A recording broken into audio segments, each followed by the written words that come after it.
What's up guys, I'm Phoenix Master 1 and welcome back for some more Fire Emblem Heroes, and this is going to be my comprehensive analysis and review of the new weapon refines for Walhart, Loki, Nailah, Libra, and Summer Tiki. I'll also be going over a lot of the builds that you can run for different game modes like Summoner Duels, Ether Raids, Arena, and PvE. So with that said, let us get right into it. Walhart got an incredible weapon refine that makes him easily one of the most unique Axe Cavaliers in the entire game. So this weapon refine is pretty solid, and it does have a lot of effects. It pretty much gives him +6 to all of his stats for virtually just existing. And overall with this weapon refine, you can get +10 to all of your stats during the combat if all of the conditions are met. And this weapon refine also provides you with a 4-tile wide super threaten attack, defense, and flash that debuffs the opponents for -7 attack and defense. Now, a lot of people have been thinking that this is some kind of menace skill, but the wording of this is completely different than a menace skill. But here, Walhart is going to be debuffing no matter what, like 6 opponents if they are within 4 spaces of him. So he can debuff all of them for their attack and defense and also affect them with flash as long as they are in the 4-tile radius of Walhart. And this makes him an incredible support unit as well. Even if he's not going to be attacking those enemies, just disabling their counter attacks is incredibly strong, and also debuffing them, which can further help your allies. He can also get -5 attack and debuff on the foe during the combat if the foe is above 75% HP.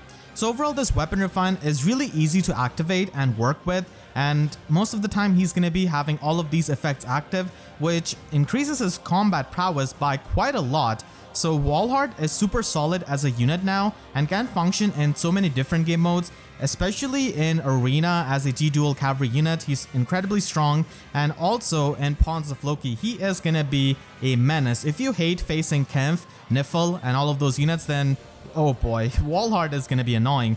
Even in the new game mode Summoner Duels, Walhart has got a lot of potential, and I'll be going over how you can use him there. So overall with Walhart, with this new weapon refine, in my opinion, you should try to speed stack on him because he essentially gets +10 speed, and that is really good for naturally doubling because he doesn't have an auto follow up. So investing into Walhart means that you must invest into +speed IV in my opinion to get the most out of this weapon refine.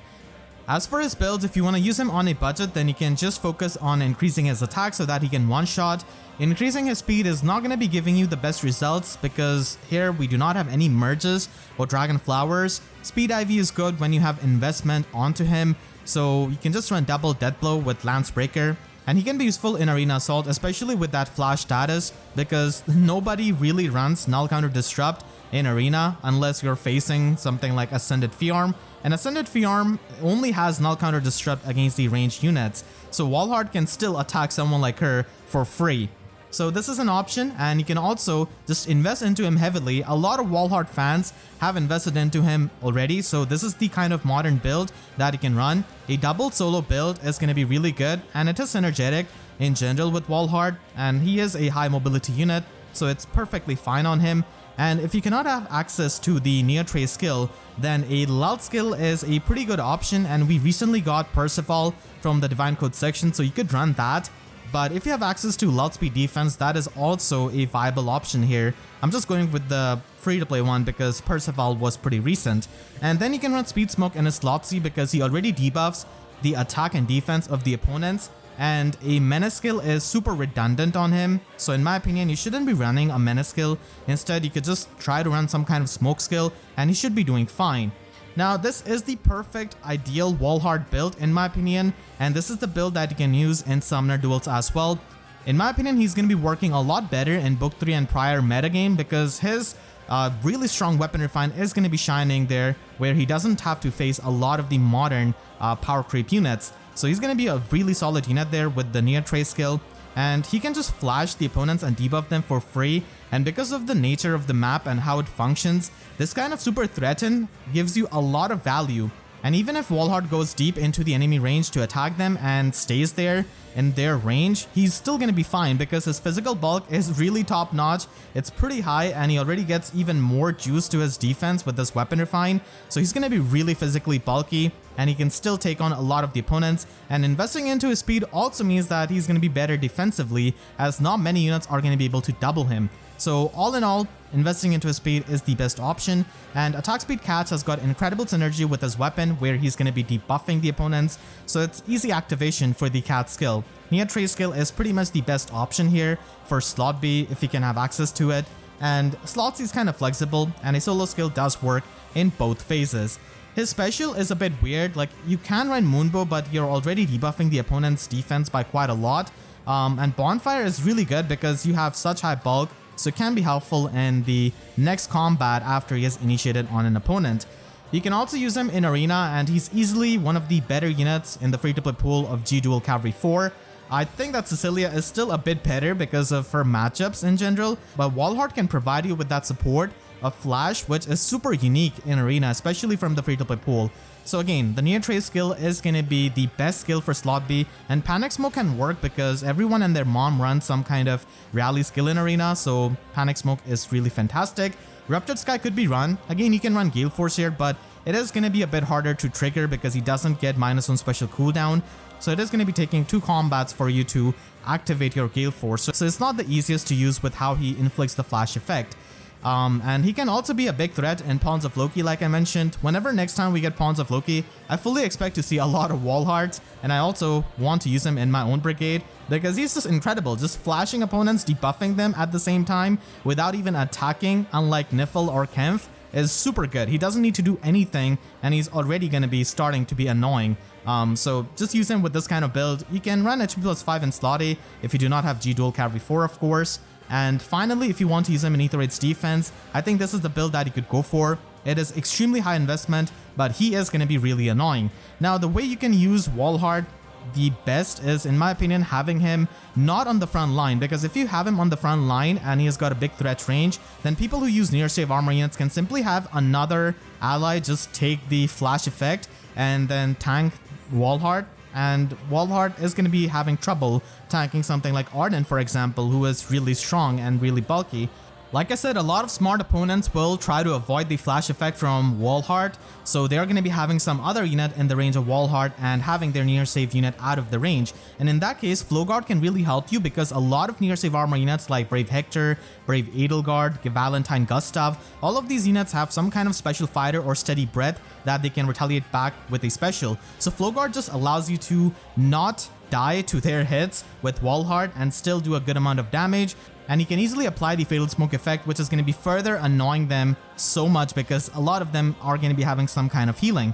So Walhart is going to be pretty annoying to face. I don't think he does have much usage in Aether Raid's offense personally because, like I said, he cannot really Gale Force as well, and he can use a near trace skill and just do the hit and run. But in my opinion, there are just so many better units to do that kind of role than Walhart. So these are pretty much his strengths, which I've shown here. Loki has become a very strong anti-meta unit after her weapon refine. She was already pretty unique, but after her weapon refine, she has become a really strong force, especially in the new game mode, Summoner Duels, and she also has much better utility in Aether Raids and Arena Assault. So this weapon refine provides her with Stall Ploy, AoE Guard, debuffs, and a much lenient HP check. So let's go down her effects, which she has in her weapon. So of course she does have Wrathful Staff built into her weapon, and now she can also get +4 attack and speed during the combat, which is pretty good for the offensive capability, but most of the time she's going to be used outside of combat. Loki's Refine has 2 effects which works differently against melee foes and range foes. So melee foes who are going to be in the cardinal direction of Loki with less HP than her are going to be getting affected by -7 attack debuff and the stall effect. Now the stall effect is pretty reminiscent of Stall Ploy basically, so it is like a panic if you have increased movement on your unit, and this can apply to units like Legendary Sigurd, Brave Alm, and it is going to reduce their movement to 1 space, and that is just so incredible to relieve some stress off of your team because they have high threat ranges and tanking them can be really hard. So the stall effect can work in something like Aether Raid's offense, where you can just shut down a Legendary Sigurd or Brave Alm, and Legendary Sigurd is also really common, and Brave Alm is also very common in the Book 3 and prior metagame. So this stall effect is a game changer for Loki and really helps with the modern units. And then, against ranged opponents, she's of course going to be inflicting them with the gravity effect and -7 resistance debuff. So she already had the gravity effect before, and she was like a walking tactics room, and that whole thing just becomes much better And again, this can be used in Aether Raid's offense for support, for shutting down the ranged threats, and also in Summoner Duels against Yuri, who is omnipresent unit in that game mode it seems. So she is just incredible in Summoner Duels in general, especially. The final effect of her Weapon Refine is an AoE guard, so it is going to be affecting the lowest speed foe and any foes who are within one space of that low speed foe. And usually low speed units are going to be the type of units who are tanky in nature, and that just makes her a full package of support and utility, and that's why Loki is going to be such a good anti-meta pick for different game modes for controlling the threat ranges of very oppressive foes, which I've mentioned before, like Yuri, Legendary Seeker, Brave Alm, and just so many other melee and ranged threats. Loki can always be used in Arena Assault despite whatever IVs that you have. It is always really good to slow down something like Ninja Korin or Legendary Azura, or just any kind of ranged threat or Legendary Seeker. So just use her in Arena Assault with this kind of build. Live to Serve is a pretty nice budget option, and Panic Ploy can also work really well for debuffing those annoying opponents, and you just have to run a 2+5 Secret Seal with this kind of Weapon Refine. And if you want to invest a bit more into her, then even Pulse Tie is an incredibly good option, mainly because it is going to be helping you remove the pre-charge from units like Yuri, Legendary Sigurd, or Legendary Lilina, Oter, stuff like that. So she can be used in Aether Raid's offense for disabling those kinds of pre-charge specials and also giving you so much support. And Distant Guard can be run if you're running her with far save and near save units. She can also be used in Summoner Duels, and here again even Pulse Tie is going to be helpful. Just with the Weapon Refine alone, she provides you with so much support in this game mode, so definitely a pretty nice option there. You can also use her in Aether Raid's offense with Sudden Panic, as many Aether Raid's defense teams do like to use the visible buffs, so in that case this kind of counter pick build can be really helpful. And Infantry Pulse can be used to pulse down units like Ash or Dogger, which you might have, or just infantry offensive units in general, like Yuri for example. So she's going to be really oppressive with Yuri, who's also another oppressive unit. So he can just hit and run, and it is going to be exceptionally hard for the opponent's team to catch him when Loki is just stopping their movement and then Mila is isolating their dancer. So all of that can be really good for support. And finally, if you want to use her in Arena, then Sea-Duel Infantry 4 is an option. She doesn't have Dazzling Staff, so it could be run in slot B, but in general, healers do not have very good scoring. But I guess if you really like her and you just want to get the utility out of her, then she could be used if you have a lot of plus and merged legendary units, or a very high scoring team with fully merged duo units who score really high. So that all can be done to compensate for her low scoring. Nailah is the first beast unit who has got a Weapon Refine, and good god, her Weapon Refine is such a good upgrade to her, and it makes her such a unique infantry unit, especially with her preferred skill Glare, which is an AoE gravity skill. So Nailah gets +9 attack and speed during the combat with this new Weapon Refine, and also gets +4 defense and resistance. She can debuff the opponent for -5 attack and defense, which further helps her offensive capabilities. And now she gets even more effects when she transforms as a beast unit. So if she's transformed, she can get Null Guard and Null Special Acceleration on the opponent, and that is just really good because she can Gale Force without getting affected by the guard effect, which is present on so many foes with Special Fighter or a tier 4 stand skill or stuff like that, and she's not going to be eating a big hit from units who have Special Fighter and Steady Breath builds that just retaliate back with the special. So that makes Nailah a really fantastic unit and one of the most consistent Gale Force units because of the Null Guard effect. Nailah gets Near Trace when she is transformed, so transforming into a beast is a big deal for her because she can get the Near Trace skill to retreat after she has hit the opponents with the gravity effect from her Glare skill. So this is a huge thing, and this makes Nailah a pretty unique unit. She also gets 7 HP healing per hit during the combat, so that just keeps her healthy. With this Weapon Refine, Nailah is a lot more tailored towards using Gale Force with the Near Trace skill that she gets upon transformation, and also making use of the Glare effect. So she's not going to be passively sitting there with distant counter and tanking hits. She needs to go in the player phase, affect the opponents with the gravity effect, and then retreat with the Trace skill. So she's going to be really good in Aether Raid's offense with Gale Force, and of course Safe Defense does help her with the playstyle. Summoner Duels is also where she's got a lot of potential because she can just go in and gravity the opponents and then use the Near Trace skill to retreat, and anything which has got Near Trace or Canto is going to be a very strong option. And unlike a lot of the units who have some kind of gravity effect, they are usually not able to use Canto or Near Trace that easily. Like Legendary Claude has got Fallen Star, but he cannot really run the Trace skill simultaneously. And there's Brave Camilla with her Weapon Refine, and she does have Dazzling Staff built into it, and she can let go of Wrathful Staff to run a Trey skill, but then she's going to be giving up on a lot of damage output. But Nailah doesn't really have to compromise like that, and she can use both the Gravity Effect and the Neo Trace quite easily. The first build is something that you could use in Summoner Duels, so there you don't really need to run Gale Force, and you can just run Luna, which can give her really good damage output, especially when she's going to be getting all of those debuffs and the extra offenses from her Weapon Refine.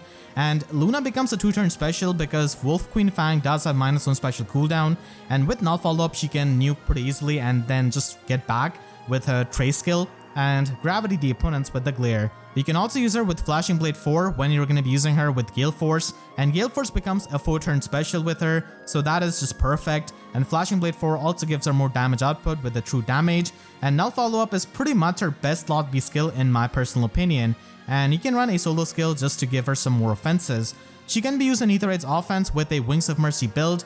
Now I know that after you have used Wings of Mercy, you can only get one movement out of the Trey skill from her Weapon Refine, but that is going to be enough to trap a lot of opponents or just be away from them. So with the Gale Force team, you can just jump in, get the Gale Force off, Gravity the opponents, and just be safe from them and leave them for the next turn. And if you do all of the Gale Force action on turn 1, and if you reduce their movement, then they're going to be getting shut down by the safety fence as it is. So Nailah can provide a lot of utility to a Gale Force team even with a Wings of Mercy build.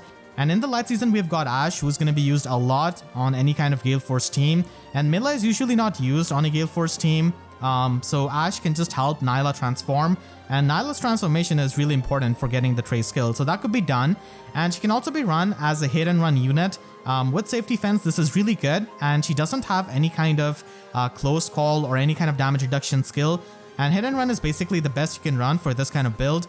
In the light season with Ashe and Nailah, it is going to be pretty easy to transform her, so you can just smite her into the enemy's range, and as long as you have got a ally within 3 spaces of her, she can get the debuff on the opponent, which is going to be helping her in combat, so she can get her Gale Force and then just retreat with hit and run, and also her Trey skill, after gravitying some of the opponents with Glare and then using Safety Fence.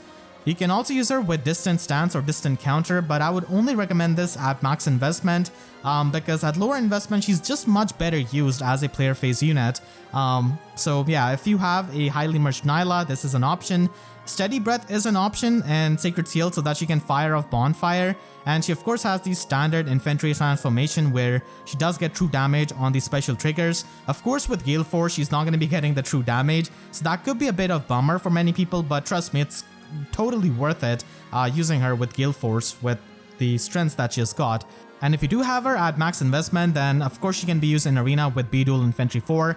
Any kind of Canto traces are really good in Arena, especially when you can also use Glare that she has got with it. Libra gets a simple but decent Weapon Refine, and it's not going to be as impressive as the other 3 Weapon Refines which are reviewed in this video, and it's mostly going to be useful for the people who have already invested into Libra at +10 merge. It's not the kind of Weapon Refine that is going to be incentivizing people to go out of their way to build him up, but it's just really good if you have already invested into him. So this weapon gives him -8 attack, speed, and defense debuff on the foe during the combat, and the condition is really easy to meet, and he also gets +7 true damage per hit, which is extremely good for increasing his damage output. And then finally he can get 7 HP healing after combat to himself and also the allies within 2 spaces of him. So this is pretty reminiscent of Guinevere, who also has similar AoE healing. This refine basically gives Libra effectively more stats by the nature of debuffs and just improves his generalist playstyle. So if you want to build up Libra, I would highly suggest you only invest into him if you're going to be going all the way to +10 merge. And having Dragon Flowers on him is going to be really helpful because more stats are always useful on an older unit. We can run Distant Counter Null Follow-Up on Libra and just make him a lot faster with the help of Joint Drive Speed and also Speed Resistance form, and the debuffs from his weapon definitely help him in that regard as well. And the attack debuffs that he gets from his weapon also help him with his mixed bulk.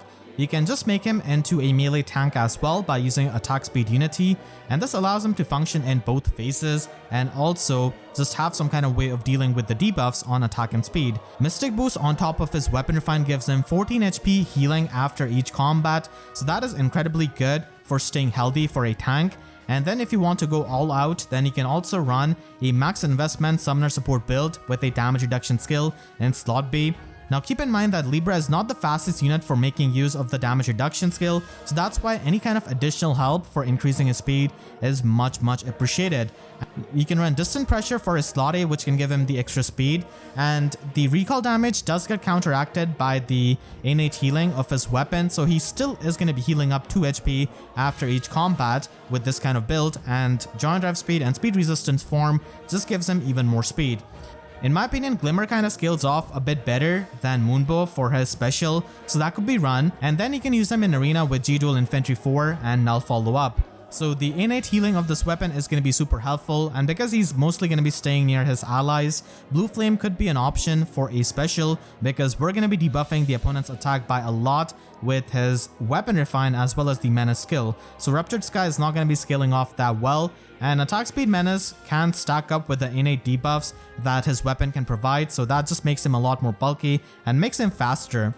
In Aether Raid's offense, Libra can be used as a melee tank when combined with a far-safe tank, and the AoE healing can also heal up your far-safe tank, which is pretty great, and he can just take on the melee foes. Of course, there are just so many near-save armor units which you can also use in place of Libra, like Valentine Gustav or Brave Edelgard, but if you're a big Libra fan and you just want to use him in Aether Raid's offense, then this is the build which you can use. Kesso's stance is going to be helping you with the guard effect, especially when in the Astra season, Katria bolts are pretty common, so the guard effect can definitely help you against the brave hits, and the Null follow-up just lets you bypass the follow-up negation skills of stuff like Saros, and Steady Breath just allows you to retaliate back with Glimmer and have a better one-shot potential, so Steady Breath is definitely a really good option on this kind of melee tank Libra. Summer Tiki gets a nice upgrade to her Weapon Refine, making her pretty nice as a nuke with the special acceleration. So this weapon gives her a bunch of stats, pretty much +8 to all of her stats during the combat, and now her special acceleration works in both phases, and also both on Tiki's hits as well as the foe's hits. So it's kind of like Special Fighter in that regard. Summer Tiki can also get true damage based on her max special count as well as foes resistance, and with this kind of Weapon Refine that accelerates your special, you're mostly going to be using even count specials like 2 cooldown specials and 4 cooldown specials. So in the case of 2 cooldown special, you basically get 40% true damage based on foes resistance, and with a 4-turn special you get 60% true damage based on foes resistance.